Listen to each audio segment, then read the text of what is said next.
Pessoal, bom dia, boa tarde, boa noite. Eu sou o Léo e vamos aí continuar nossos estudos aqui de Física 4, sendo que a gente dividiu essa disciplina em 4 unidades. Na primeira unidade a gente estudou aí equações de Maxwell. Nessa segunda unidade a gente vai estudar aqui fenômenos ondulatórios da luz, tá certo? Então esse primeiro vídeo aqui vai ser um vídeo sobre o princípio de Huygens e Fermat. Esse nome que fala é Huygens, eu tive que pesquisar isso na internet, que eu sempre falei Huygens, só que é Huygens que fala. A gente vai falar sobre o princípio de Huygens e Fermat. E, como eu disse para vocês, a parte de ótica geométrica toda eu vou deixar para vocês darem uma revisão e me entregar isso, de certa forma, como um trabalho, tá certo? Mas nesse vídeo aqui, esse vídeo aqui é uma introdução para o que nós vamos estudar aí mais na frente sobre fenômenos ondulatórios da luz, tá certo? Mas só fazendo uma revisão aqui, quando a gente estudou equações de Maxwell, né, a gente fez uma revisão bem grande sobre física 3 e a parte ali de eletromagnetismo, mas a gente escreveu que a lei de Gauss ou equação de Poisson ou lei de Coulomb, a gente escreveu ela dessa forma aqui em cima. A gente falou aqui da lei de Gauss magnetismo, que me fala aqui que não existe aqui monopólios magnéticos. A gente falou da lei de Faraday, que está incluída aqui a lei de Lenz. Eu até pedi para vocês darem uma estudada aí na lei de Lenz. Eu tenho uma camisa do Cruzeiro aqui, coitado do Cruzeiro. Olha lá, vou até mostrar aqui. Beleza, deixa aqui que o Cruzeiro tadinho. A gente falou aqui da lei de Faraday, a gente falou também da lei de Ampère-Maxwell. De fato, a gente chegou nessa lei de Ampère-Maxwell, né? Na Física 3 a gente só estudava a lei de Ampère. A gente incluiu esse segundo terminho aqui, ó. A gente incluiu esse termo aqui que foi devido a Maxwell, tá certo? Que a gente chama de corrente de deslocamento. A gente falou que a equação da continuidade da carga elétrica ela está contida nessas equações aqui de cima, e a lei de força de Lorentz aqui completa aqui o que a gente chama de eletromagnetismo de Maxwell, beleza? Isso aqui é a revisão da primeira unidade dessa disciplina, e só relembrando aqui que nessa primeira unidade também a gente falou de ondas eletromagnéticas planas. Estudando essas equações aqui, as equações de Maxwell, a gente chegava numa solução que eram essas tais ondas eletromagnéticas, tá certo? A gente estudou nessa disciplina somente as ondas eletromagnéticas planas, mas as equações de Maxwell elas nos retornam ondas transversais para o campo elétrico e magnético.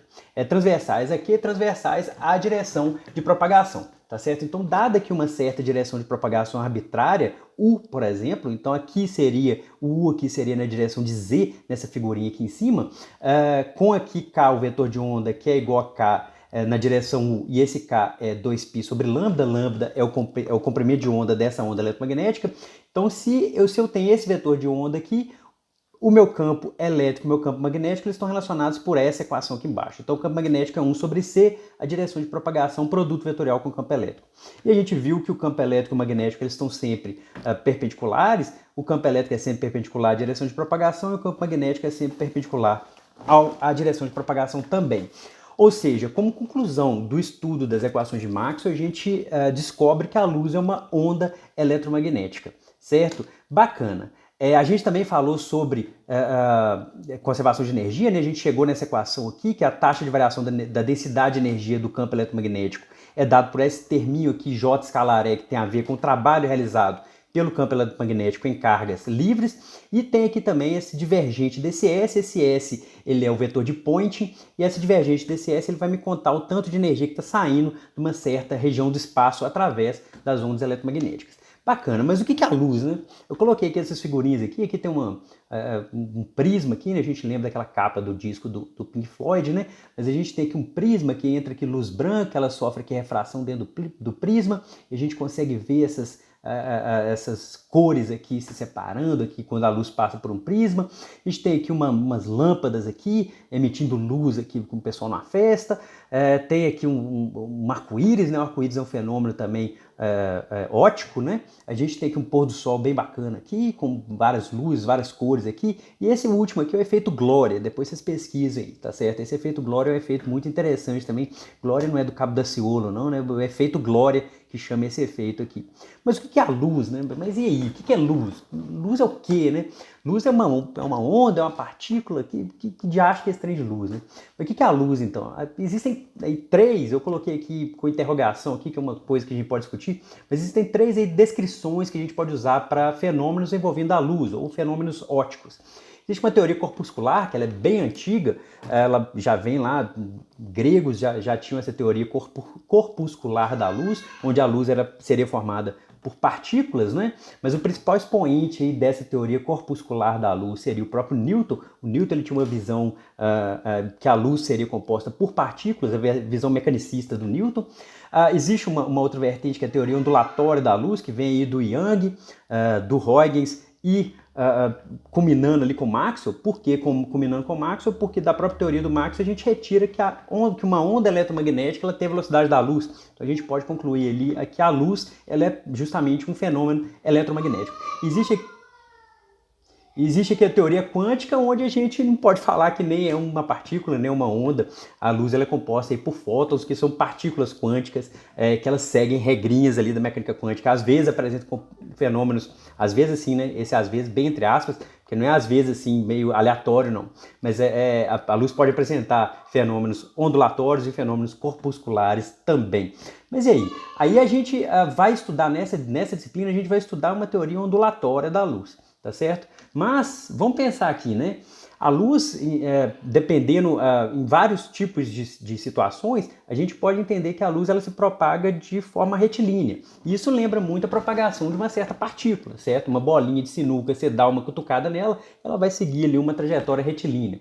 Então, em meios homogêneos aqui, e onde a fonte de luz ela pode ser considerada pequena em comparação com os outros objetos, a luz ela se propaga em linha reta. Tá certo? Então aqui eu tenho um exemplinho aqui, uma lanterna batendo aqui no anteparo que tem um buraquinho, aí a luz vai sair desse anteparo, vai bater nesse objeto azul aqui e vai projetar uma sombra nessa outra tela verde aqui, tá certo? Então eu tenho esse sistema aqui. Mas e aí, né? Se a gente tem uma teoria corpuscular, é mais ou menos até simples de entender. A luz, essas bolinhas de luz, vamos pensar, essas partículas de luz vão bater nesse orifício aqui, elas vão sair aqui em linha reta, as que não vão bater nesse objeto aqui, as que vão bater nesse objeto aqui não vão ser transmitidas para cá e as outras vão ser transmitidas fazendo aqui uma certa sombra nesse camarada aqui. Então a luz ela ia sair daqui, numa teoria corpuscular, né? A luz ela ia sair aqui da lanterna, ia bater nesse anteparo, ia sair dessa bolinha aqui, ia propagar em linha reta para cá. Então é razoavelmente simples entender uma teoria corpuscular, essa propagação retilínea da luz. Tá, mas e numa propagação ondulatória, como que isso ia ocorrer? Mas vamos ver esse exemplo aqui, parte por parte, né? Então a luz ela sai daqui, dessa lanterna, ela bate nesse objeto aqui, desse objeto aqui ela vai se propagar aqui depois até esse outro objeto aqui, esse losango, aí desse losango aqui ela vai se propagar e vai gerar essa sombra aqui, tá certo? Então, nessa teoria corpuscular, a luz ela é composta por partículas, elas vão se propagar em linha reta, com uma certa velocidade, e isso é até tranquilo de entender esse tipo de propagação retilínea. Mas como que isso funciona uma propagação, se a gente assumir uma teoria ondulatória da luz? Como que isso ia funcionar? Então, na teoria corpuscular é até fácil descrever a trajetória retilínea da luz, mas na teoria ondulatória, certo? Quando a gente estudou equação de Maxwell, uma onda eletromagnética plana que se propaga aqui, por exemplo, na direção de Z, ela é caracterizada pelos campos aqui, o campo elétrico dela, que é um A cosseno de Kz menos ômega T mais delta, na direção I. Então, esse aqui eu estou supondo que o campo elétrico está só na direção X, então o campo magnético ele tem que estar na direção Y, e ele tem esse módulo aqui, tá certo? É A sobre C cosseno de Kz menos ômega T mais delta. Quem são esses camaradas, né? Esse K aqui é 2π sobre lambda, lambda é justamente o comprimento de onda, e que pode ser escrito como ômega sobre C. Então esse K também pode ser escrito como ômega sobre C. Esse aqui é o número de onda, esse K aqui, esse A que é uma certa amplitude desse cosseno aqui, dessa função cosseno, e esse delta é uma fase, tá certo? É uma fase dessas duas ondas. Bacana, né? Então essa fase aqui é igual desses camaradas aqui, porque a gente está tratando de ondas eletromagnéticas. Bacana, né? Então, só algumas observações. O período é dado por 2π sobre ômega, a frequência é 1 sobre período, o lambda é 2π sobre k, que vem dessa relação aqui em cima, e o lambda pode ser escrito como sendo a velocidade da onda, né? Vezes o período dela, tá certo? Então, o comprimento de onda é velocidade vezes o período.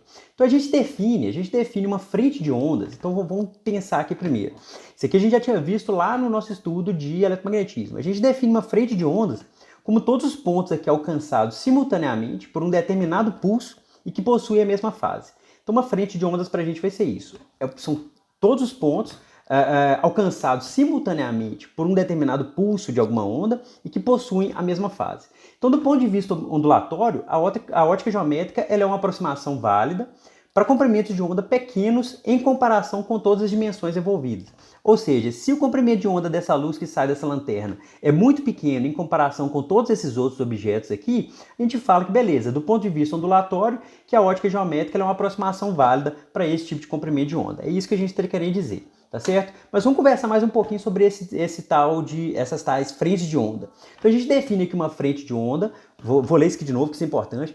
Nós vamos definir aqui uma frente de onda como todos os pontos alcançados simultaneamente por um determinado pulso e que possuem a mesma fase, tá certo? Então se a gente tem, por exemplo, aqui uma onda, se eu jogo aqui uma pedrinha num lago, tá certo? O lago tá parado, eu jogo uma pedrinha, vai sair aquelas ondas circulares em volta da onde que caiu a pedra ali, tá certo? O que é a frente de onda? A frente de onda são justamente essas ondulações aqui, essas partes circulares que vão sair ali do lago depois que eu joguei a pedra, tá certo? E todos esses pontos aqui circulares aqui, eles foram alcançados simultaneamente pelo pulso. Então imagina que eu joguei uma pedra num lago, tá certo? Na hora que eu jogo essa pedra num lago, ela vai ali...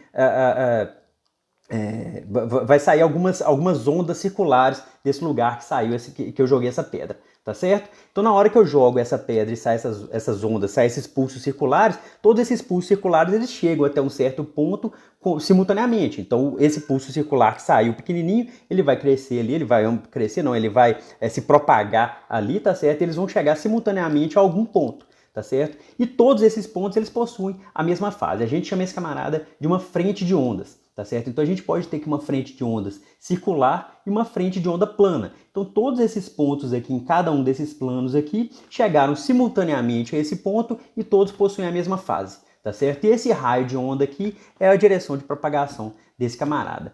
Show de bola! Então olha só. O que me fala? Então, beleza. Então, espero que tenha dado para entender qual que é a ideia de frente de ondas. Então, vou ler de novo aqui. Ó. Uma frente de ondas, a gente define uma frente de ondas como sendo todos os pontos alcançados simultaneamente por um determinado pulso, tá certo? E que possuem a mesma fase. Então, isso é o que a gente define como sendo frente de ondas. E o que me fala esse princípio de Huygens? Esse princípio de Huygens ele é muito, muito, muito importante para a gente estudar ótica ondulatória e fenômenos tipo interferência e difração. Então, vamos tentar entender ele aqui agora. Então, o que o princípio de Huygens ele me fala? O princípio de Huygens ele me fala que cada ponto de uma frente de ondas, se comporta como uma fonte puntiforme dessa própria onda, gerando ondas secundárias. Então, vou ler de novo. O princípio de Huygens ele nos diz que cada ponto de uma frente de ondas se comporta como uma fonte puntiforme dessa própria onda, gerando ondas secundárias. Tá certo? Vou ler de novo. O princípio de Huygens ele nos diz que cada ponto de uma frente de ondas se comporta como uma fonte puntiforme, gerando ondas secundárias. Então vamos supor que eu tenho aqui esse conjunto de frente de ondas planas aqui. Ó. Então eu tenho aqui várias ondas planas que estão se propagando aqui nessa direção, tá certo? Então essa onda está se propagando nessa direção aqui. O que o princípio de Huygens me diz? Ele me diz que cada ponto, eu estou lendo de novo aqui, eu só estou lendo o que está escrito aqui. Ó. Ele me diz que cada ponto de uma frente de onda se comporta como uma fonte puntiforme, gerando ondas secundárias, tá certo? Então o que ele me diz? Ele me diz o seguinte, cada ponto aqui, é claro que aqui eu estou exagerando a distância entre esses pontos, para ficar mais claro aqui, eu espero, a visualização. Mas que cada ponto aqui dessa frente de ondas, certo? Cada ponto dessa frente de ondas é uma fonte puntiforme, só que essa fonte puntiforme ela vai gerar ondas circulares ao redor dela, tá certo? É como se eu jogasse a pedrinha lá. Então, cada ponto aqui, ele vai gerar essa onda aqui, ó. Então, esse ponto aqui, eu estou circulando aqui, opa, desculpa aqui, errei. Esse ponto aqui vai gerar uma onda circular ao redor dele. Esse ponto aqui vai gerar uma onda circular ao redor dele. Esse ponto aqui vai gerar uma onda circular ao redor dele. E note o seguinte, aqui eu estou exagerando a distância entre esses pontos, isso aqui era para ser infinitesimal, era para ser um contínuo, nesse caso aqui da frente de ondas planas. Mas aqui eu tenho esse ponto aqui gerando essa onda vermelha, esse ponto gerando essa onda vermelha, esse ponto gerando essa onda vermelha, e todos aqui, como é uma frente de ondas, todos esses pontos aqui têm a mesma fase, tá certo? Então esse ponto aqui gerou essa onda vermelha, esse aqui é essa, assim por diante. O que vai me dar a próxima frente de ondas? A próxima frente de ondas vai me dar justamente, ela é me dada justamente por esse envelope aqui, ó. Então, o que é envelope? Envelope é o ponto que está tangenciando todas essas outras ondas vermelhinhas aqui, ó. Tá certo? Então, o que é o envelope? Um envelope de alguma curva, se eu tenho um seno assim ou um cosseno, o envelope é justamente o que vai tangenciar, por exemplo, o máximo dessa curva, tá certo? Dessa onda. Se eu tiver um seno que decai, por exemplo, a gente vê isso lá em mecânica clássica, mas imagina que eu tenho uma onda que ela é isso aqui, ó. Ela é isso aqui. Ela é um camarada assim, que eu desenhei aqui na tela aqui agora. O que é o envelope dessa onda? O envelope é justamente o que está tangenciando essa parte aqui, ó. Então isso aqui seria um envelope positivo, isso aqui seria um envelope negativo, tá certo? E aqui para o princípio de Huygens, como que a gente vai gerar uma nova frente de ondas? Então, dada essa frente de ondas aqui, que está com essa linha preta sólida, a próxima frente de ondas é dada por quê? A próxima frente de ondas é dada pelo envelope dessas outras ondas secundárias que foram geradas por cada ponto da frente de ondas anterior, tá certo? Então, olha só, o princípio de Huygens, ele nos diz que cada ponto de uma frente de onda se comporta como uma fonte pontiforme, então cada um desses pontos aqui está gerando uma onda secundária, tá certo? E a frente de ondas, num tempo posterior, vai ser dado por quê? Vai ser dado pelo envelope de todas essas ondas secundárias aqui, tá certo? Então essa que é a ideia do princípio de Huygens. E aí a gente consegue falar da propagação aqui de uma frente de ondas. Por quê? Porque se cada ponto está gerando uma onda secundária e eu tenho que a frente de ondas é dada pelo envelope um tempo posterior, então eu tenho para onde que está indo a nossa onda. A nossa onda ela vai estar vindo justamente nessa direção de cá, tá certo? Espero que tenha dado para vocês entenderem esse princípio de Huygens, que isso é muito importante.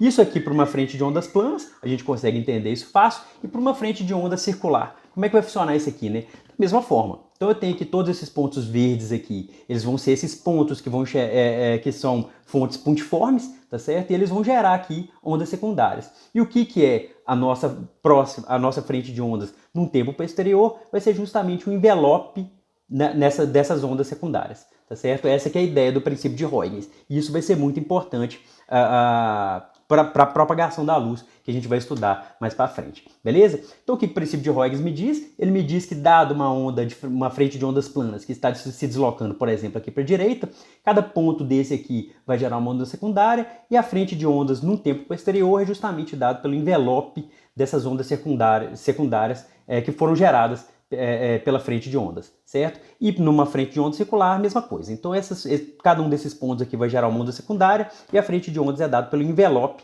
de todas essas ondas aqui, tá certo? Essa que é a ideia do princípio de Huygens. Eu vou repetir esse princípio de Huygens em todos os vídeos posteriores, porque esse princípio de Huygens ele é muito importante e não custa nada a gente ficar repetindo ele, beleza? Bacana. O princípio de Huygens, espero que tenha dado para entender. Agora nós vamos falar do princípio de Fermat. O princípio de Fermat a gente não vai usar tanto nessa disciplina não, mas é um negócio que eu acho tão bonito, tão bacana, que eu vou querer falar, certo? Para quem gosta, para citar um pouquinho de literatura aqui e filmes, né? Quem não viu ainda, assista o filme A Chegada, ele é muito bom, e quem gosta de ler, pega o livro que chama História de Sua Vida e Outros Contos, que foi, essa História de Sua Vida é um conto que baseou esse filme A Chegada. Assistam ele, não vou ficar dando spoiler aqui não. Mas o princípio de Fermat é um negócio que eu acho bonito demais, eu acho muito bacana. Então Pierre de Fermat, ele enunciou esse princípio dele. O que o princípio de Fermat ele me diz? Ele me diz que de todos os caminhos óticos, ele também fala sobre a luz. Então olha só, vamos voltar aqui. Princípio de Huygens, espero que tenha dado para entender. O princípio de Huygens, ele está me contando como que a gente forma novas frentes de onda, tá certo? Então dado uma frente de onda, para cada ponto eu vou ter uma onda secundária sendo gerada, e aí dessa onda secundária eu vou ter a propagação da minha luz ali, dado uma certa situação, beleza? Então espero que isso aqui tenha dado para entender. Para aí, tenta dar uma lida e tenta dar uma estudada nisso aqui.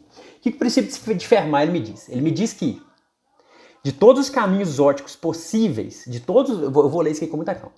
O princípio de Fermat ele nos diz que de todos os caminhos óticos possíveis para a luz ir de um ponto até o outro, ela, ou a luz, percorre o caminho em que o tempo é o menor possível, certo? Então, o princípio de Fermat, ele me diz que de todos os caminhos óticos possíveis para a luz ir de um ponto até o outro, ela percorre o caminho em que o tempo é o menor possível. Então, a luz, de alguma forma, ela escolhe o caminho em que o tempo é o menor possível. Eu coloquei esse desenho aqui, que ele é interessante, né? Imagina que tem uma pessoa aqui se afogando, e tem um salva-vida aqui, né? Esse salva-vida ele podia pegar aqui esse caminho, que se a gente for pensar que é um caminho de menor distância entre dois pontos, né? Menor distância entre dois pontos, que seria uma linha reta aqui no plano, certo? No plano aqui a gente pode assumir que é plano porque a distância é pequena, né? Antes que alguém fale, terraplanismo, não, né? Nada disso não. Mas se esse salva-vida sai daqui para resgatar essa pessoa aqui, ele podia percorrer essa distância aqui, que é a menor distância entre dois pontos, ou ele podia pensar assim, ah não, peraí, na areia aqui eu corro com uma certa velocidade, tá certo? E na água eu nado com uma certa velocidade. Então se ele souber qual que é a relação entre essas velocidades, que ele corre na areia e que ele nada, de repente esse caminho aqui é o menor caminho possível, tá certo? Por quê? Porque olha só, nesse caminho aqui de baixo, nesse caminho aqui, ó, ele percorre uma distância muito maior na água. E na água, de repente, a velocidade do camarada ela é menor do que a velocidade dele correndo na areia. Então, o que Fermat me diz é, dada essa situação de sair desse ponto aqui em cima, e chegar nesse ponto aqui embaixo, pegue esse caminho aqui, que esse caminho vai te dar o menor tempo possível, certo? Não é a menor distância possível, é o menor tempo possível. Isso é o que o princípio de Fermat nos diz. Então ele nos diz isso, que de todos os caminhos possíveis para a luz ir de um ponto até o outro, ela percorre aquele em que o tempo é o menor possível. E o que é tempo? Né? A velocidade da luz ali, dado uma certa distância d no mesmo meio, o tempo no mesmo meio, né? O tempo em que a luz percorre uma certa distância d, o tempo é justamente a distância sobre a velocidade, porque naquele meio a velocidade da luz é constante, certo? Então, dado que a luz esteja se propagando num certo meio, a velocidade dela é constante naquele meio, certo? Então aqui, o tempo em que a luz leva para percorrer uma distância d, o tempo é a distância sobre a velocidade, onde vê aqui a velocidade da luz em um certo meio, certo?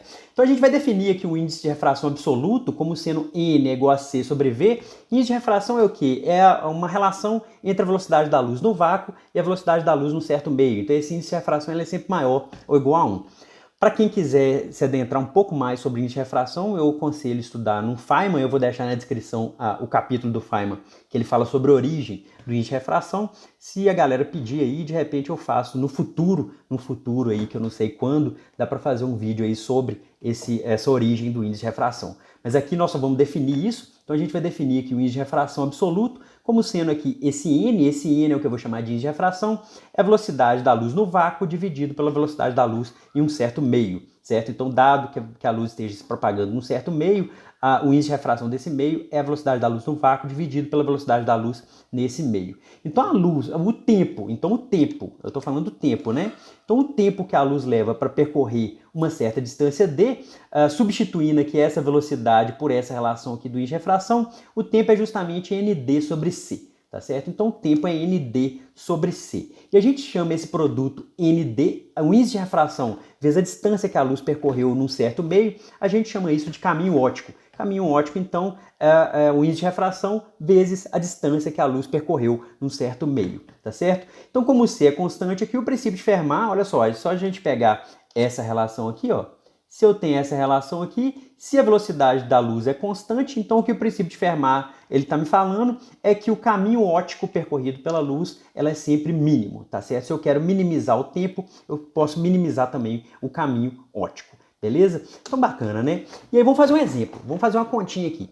Vamos fazer uma continha bonitinha, eu vou deixar uma outra para vocês fazerem, mas vou fazer uma continha. A continha que a gente quer fazer é esse aqui, ó. Um problema simples que é um problema de reflexão. Você vai olhar aí no espelho, você joga aqui uma luz aqui no espelho e a gente quer saber qual que é a relação entre esse ângulo θ1 e esse ângulo θ2. A gente quer saber isso, tá certo? A gente vai tentar utilizar o princípio de Fermat para isso, tá certo? Então aqui eu reescrevi aqui o princípio de Fermat, né?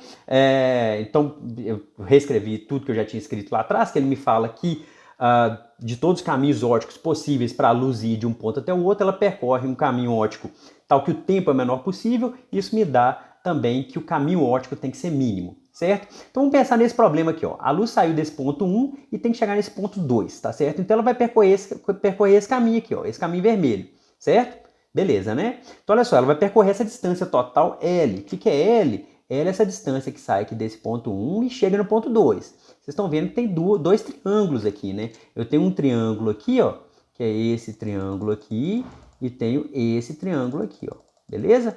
Então eu tenho dois triângulos. Eu tenho esse triângulo aqui, eu tenho esse triângulo aqui, ó. Beleza? Então eu tenho duas hipotenusas aqui que a luz vai percorrer. Ela vai sair de um, vai percorrer essa hipotenusa, vai bater aqui no espelho e vai chegar nesse outro ponto aqui percorrendo essa hipotenusa. Então dessa figura aqui, Dessa figura aqui, ó, eu tenho o quê? Né? Vamos ler essa figura aqui um pouco melhor.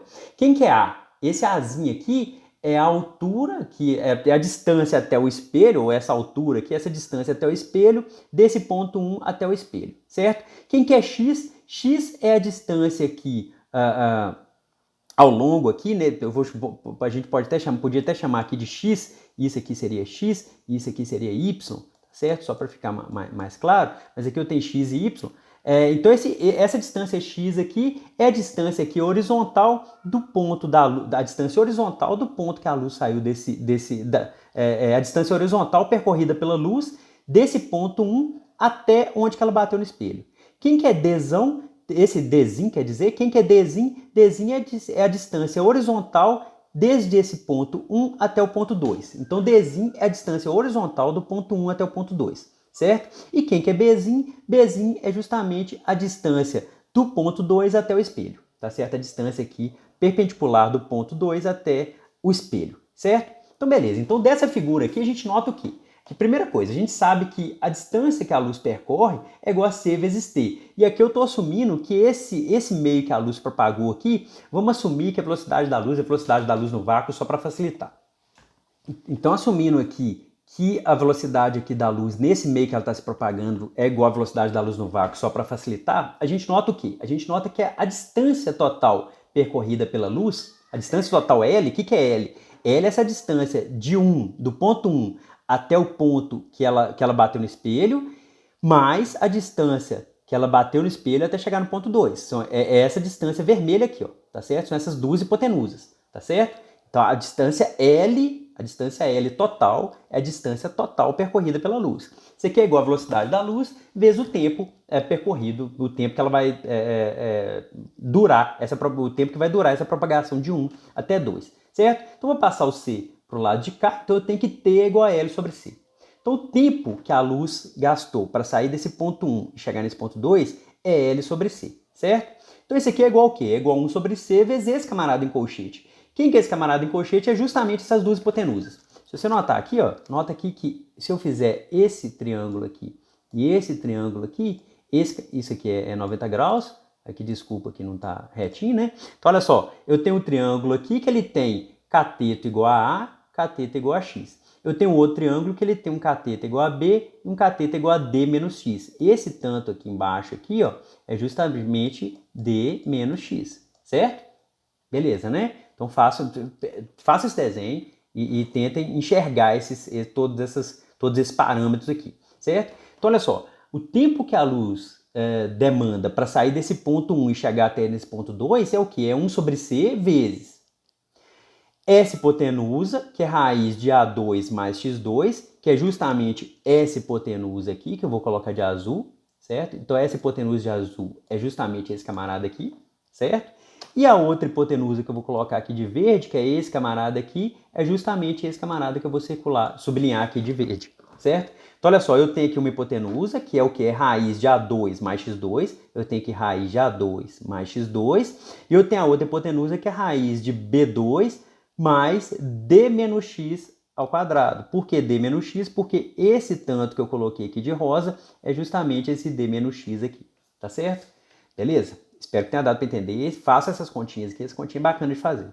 Então, para achar a relação, o que eu estou querendo aqui nesse problema é achar a relação entre os ângulos θ1 e θ2. Isso que eu estou querendo saber, certo? Então, para achar a relação entre os ângulos, tal que o tempo seja mínimo, que é justamente o que me fala o princípio de Fermat, para achar a relação entre os ângulos, a gente tem que saber o quê? Primeiro, vamos tentar ver alguma relação de seno ou cosseno desses ângulos aqui, tá certo? Então, desse camarada aqui, ó, desse triângulo aqui, desse primeiro triângulo aqui, eu tenho o quê? Eu tenho que o seno desse ângulo θ1 é justamente o quê? É justamente o cateto oposto. O cateto oposto, ele vale justamente x, tá certo? Olha só, o cateto oposto desse ângulo θ1 é justamente x, que é esse camarada aqui, tá certo? Então, olha só, o cateto oposto é x, dividido pela hipotenusa, que é raiz de x2 mais A2, certo?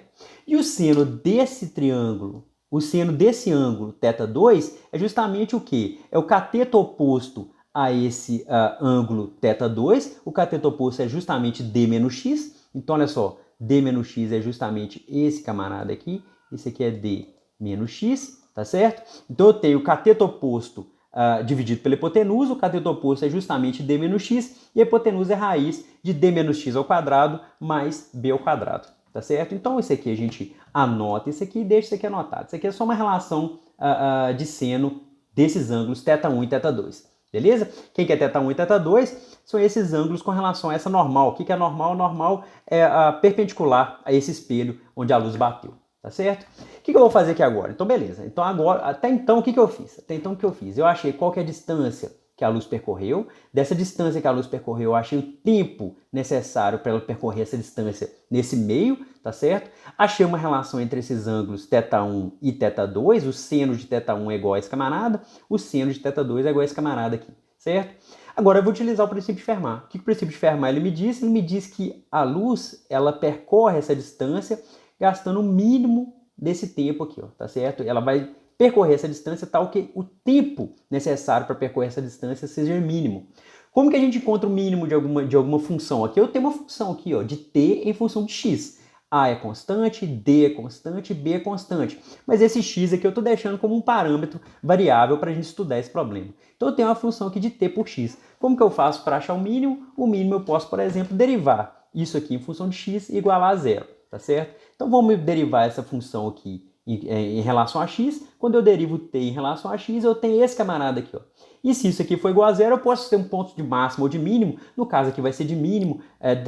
Quem estiver aí duvidando, e tem que duvidar mesmo, faça a segunda derivada e mostra que é positivo. Vocês vão mostrar que isso aqui é um mínimo, tá certo? Mas eu só vou fazer a primeira derivada aqui. Estou fazendo aqui a primeira derivada aqui desse tempo com relação a x. A gente encontra esse camarada. Façam essa derivada, tá certo? Então a derivada de t com relação a x é esse camarada aqui. Tá certo? É esse sujeito aqui, e esse camarada aqui tem que ser zero, beleza? Por que tem que ser zero? Porque o princípio de Fermat, eu vou ler aqui em cima, o princípio de Fermat, ele nos diz que de todos os caminhos ópticos possíveis para a luz ir, por exemplo, desse ponto 1 até o ponto 2, ela percorre o caminho que o tempo é o menor possível. Então eu vou tentar minimizar o tempo aqui, tá certo? Para minimizar o tempo eu tenho que fazer que esse resultado aqui, que é a derivada de t com relação a x, isso tem que ser zero, que vai me dar um ponto de mínimo para esse tempo que a luz percorreu essa distância, certo?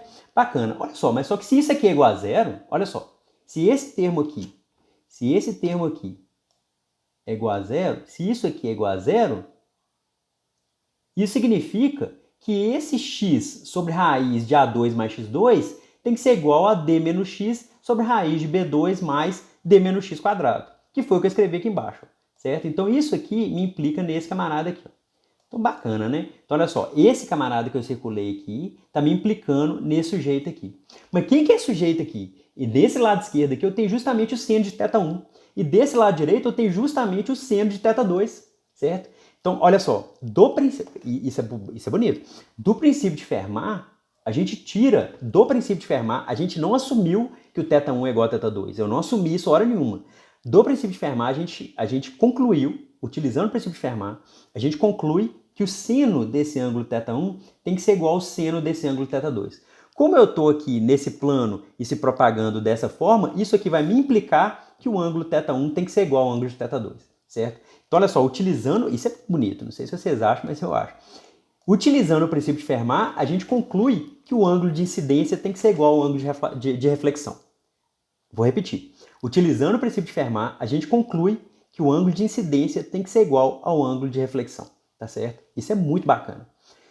Fazendo uma conta que não é uma conta cabulosa, de difícil, nada, a gente concluiu que, dado que de todos os caminhos ópticos possíveis, para a luz ir de um ponto até o outro, ela percorre o caminho com o menor tempo possível, ou seja, dado o princípio de Fermat, a gente conclui que o ângulo de incidência ele tem que ser igual ao ângulo de reflexão, tá certo? Isso é um negócio muito bacana.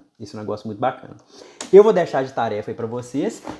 Eu não vou fazer isso aqui agora, isso aqui inclusive vai ficar na tarefa mesmo, que a gente pode utilizar o princípio de Fermat para encontrar a lei de Snell, tá certo? Então a gente pode utilizar aqui o princípio de Fermat para encontrar a lei de Snell. Quem que é a lei de Snell? A lei de Snell me fala que o seno desse ângulo θ1... Então vamos pensar aqui na lei de Snell. Qual que é o problema da lei de Snell?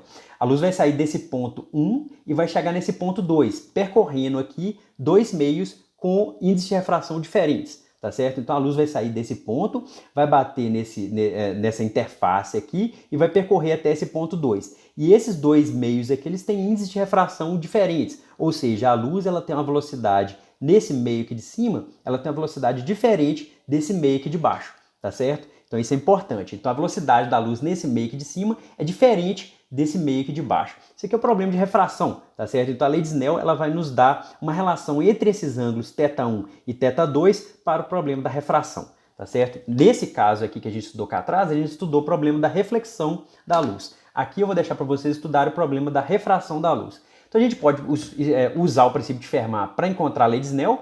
Quem que é a lei de Snell? A lei de Snell vai me falar que esse índice de refração do meio de cima vezes o seno desse ângulo θ1 tem que ser igual ao índice de refração do meio de baixo vezes o seno do ângulo θ2, tá certo? Então, utilizando o princípio de Fermat, utilizando esse camarada aqui em cima, tá certo?